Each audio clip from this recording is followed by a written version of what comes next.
একজন চাওয়ালা যদি দেশের প্রধানমন্ত্রী হতে পারে, তাহলে আমি কেন পারবো না? একটা ছেলে যে জঞ্জাল সাফ করার কাজ করত, আর সে যদি বিশ্বের অন্যতম ক্রিকেটার হয়ে দেখাতে পারে, তাহলে আমি কেন পারবো না? একটা মানুষ কোনো ডিগ্রি ছাড়াই শুধুমাত্র পেট্রোল পাম্পের কাজ করে ইন্ডিয়ার বেস্ট বিজনেসম্যান হতে পারে, তাহলে আমি কেন পারবো না? হাই স্কুলের বাস্কেটবল টিম থেকে বাদ দেওয়ার পরেও যদি সে দুনিয়ার বেস্ট বাস্কেটবল প্লেয়ার হতে পারে, তাহলে আমি কেন পারবো না? কিছু লোক কলেজ ড্রপ আউট করার পর নিজের কোম্পানিতেই কলেজের টপারদের হায়ার করতে পারে, তাহলে আমি কেন পারবো না? এক ব্যক্তি যাকে নিউজ পেপার কোম্পানি চাকরি থেকে বাদ দিয়ে দেয় কারণ তার মধ্যে নাকি কোনো ক্রিয়েটিভিটি ছিল না, ক্রিয়েটিভিটি কম ছিল, আইডিয়া কম ছিল, সেই ব্যক্তি যদি পরে মিকি মানুষের মতো ক্যারেক্টার ক্রিয়েট করতে পারে, তাহলে তুমি কেন পারবে না? আমি কেন পারবো না?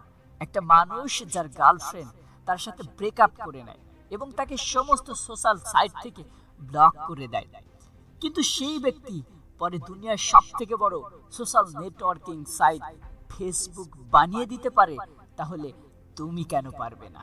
এক ব্যক্তি 999 বার ফেল হওয়ার পরেও হার না মেনে 1000 বারের মাথায় বাল্ব আবিষ্কার করতে পারে, তাহলে তুমি কেন পারবে না?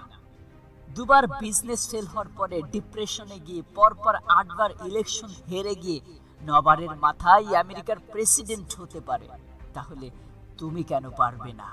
এক ব্যক্তি যাকে নিজের কোম্পানি থেকে তাড়িয়ে দেওয়ার পরেও যদি অ্যাপলের মতো বড় কোম্পানি গড়ে তুলতে পারে, তাহলে তুমি কেন পারবে না? একটা মেয়ে যে 9 বছর বয়সে সেক্সুয়ালি অ্যাবিউজ হওয়ার পরে 10 বছর বয়সে প্রেগনেন্ট হওয়ার পরেও লোকাল টিভির শো থেকে বের করে দেওয়ার পরেও অস্কার জিততে পারে এবং কোটি কোটি টাকা ইনকাম করতে পারে, তাহলে তুমি কেন পারবে না? হ্যাঁ, তুমি কেন পারবে না? একটা জবলেস মেয়ে যার স্বামী তাকে ডিভোর্স দিয়ে দেয় এবং 3 বছরের বাচ্চাটিকে মানুষ করার দায়িত্ব তার উপরে চলে আসে, ডিপ্রেশনে যাওয়ার পরেও ওয়ার্ল্ডের সব থেকে বিখ্যাত নভেল সিরিজ অর্থাৎ হ্যারি পটার লিখে ফেলে, যার ফলে সে কোটি কোটি টাকা ইনকাম করেছে। তার একদিনের ইনকামে একটি ল্যাম্বরগিনি কেনা যাবে।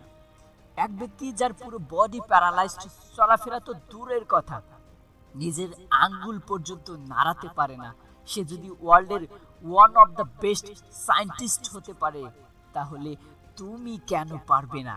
হ্যাঁ, তুমি কেন পারবে না? তোমরা সব জিনিসই অ্যাচিভ করতে পারো যেটা তোমার করতে চাও। হ্যাঁ, যেটা তোমরা করতে চাও, যার স্বপ্ন তোমরা দেখো, শুধু তার জন্য একটা আগুন দরকার, একটা স্মার্ট দরকার। Nothing is impossible. হ্যাঁ, নাথিং ইজ ইম্পসিবল। আর স্মার্ট তোমাদের নিজেদের মধ্যে আছে। তুমি নিজেই দোষী তোমার সফলতার জন্য, তোমার সফল হওয়ার পেছনে। এখন তুমি যেখানে আছো সেটা তোমার অতীতের কর্মের ফল, এবং কাল তুমি কোথায় পৌঁছাবে সেটা তোমার আজকের কর্মের ফল হবে। আমার তরফ থেকে তোমাদের সবাইকে অল দ্য বেস্ট।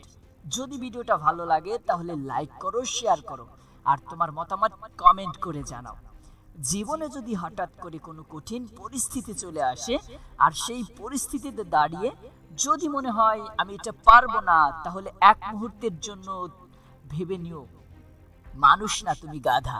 কারণ মানুষ পারবে না এমন কোনো জিনিস নেই, আর তোমার ডিকশনারিতে পারবো না বলে কোনো শব্দ নেই। হ্যাঁ, তুমি সেই ব্যক্তি যে কোনোদিন হার স্বীকার করতে আসেনি। তুমি সেই ব্যক্তি যে কোনো যন্ত্রণা সয়ে নিতে প্রস্তুত। আরে হ্যাঁ, তুমি সেই ব্যক্তি যে একাই 100, আর একাই 100 হওয়ার জন্য তোমার শুধুমাত্র একটা জিনিসের প্রয়োজন, আর সেটি হলো জেদ। আর এই জেদ তোমাকে এমন জায়গায় পৌঁছে দিবে যেটা তুমি কোনোদিন স্বপ্নেও কল্পনা করনি। তোমাকে এই কঠিন পরিস্থিতির মধ্যে ফেলা হচ্ছে তোমাকে শক্তিশালী বানানোর জন্য, তোমাকে মজবুত বানানোর জন্য, তোমাকে সাহসী বানানোর জন্য। তাই যতবার পড়বে ততবার উঠে দাঁড়াও, যতবার হারবে ততবার ঘুরে দাঁড়াও। তুমি একাই যথেষ্ট সমস্ত অসম্ভবকে সম্ভব করে তোলার জন্য। শুধু একবার বলো আমি পারবো। তাই যতই কঠিন হোক, যতই বিপদ আসুক না কেন, আমি পারবো। আর যখন তুমি এরকম কঠিন কাজকে সম্ভব করে তুলতে পারবে, যখন তোমার কাছে আর কোনো কিছু অসম্ভব বলে মনে হবে না, তখন তোমার মনে হবে আমি এটা পারবো, আমি ওটা পারবো, হ্যাঁ আমি সব পারবো। সত্যি তুমি সব পারবে, সব শুধু নিজের জেদ আর আত্মবিশ্বাসটাকে ঠিক রাখো, নিজের লক্ষ্যকে স্থির রাখো। হ্যাঁ, এই পৃথিবী তোমাকে এরকম বানাতে চাইছে, আর তুমি হতে চাইছো আরেক রকম। তাই সবকিছু এত কঠিন লাগছে। আজ তুমি যে নিজের আশায় বসে আছো, সেই জিনিস তুমি পাবে, এত পরিমাণে পাবে যে দুহাত ভরে নিলেও তুমি শেষ করতে পারবে না। শুধু নিজেদের মধ্যকার ইনফিনিটি পাওয়ারটাকে কাজে লাগিয়ে তোলো আর এগিয়ে চলো সামনের দিকে। হ্যাঁ, এটা সেই সময় জবাব দেওয়ার, হ্যাঁ এটা সেই সময় পাল্টা আঘাত করার। এতদিন যারা তোমাকে তুচ্ছ ভেবেছে, তোমাকে নিয়ে ঠাট্টা করেছে, আজ তাদেরকে ভুল প্রমাণিত করে পাল্টা জবাব দেওয়ার সময় এসেছে। সমস্ত পৃথিবী যদি এসে বলে এই কাজ তুই পারবি না, তবু আমি বলবো আমি পারবো।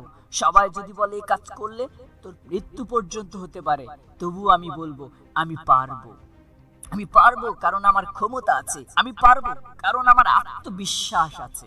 হ্যাঁ, আমি চেষ্টা করলে সব পারবো, because I am super hero.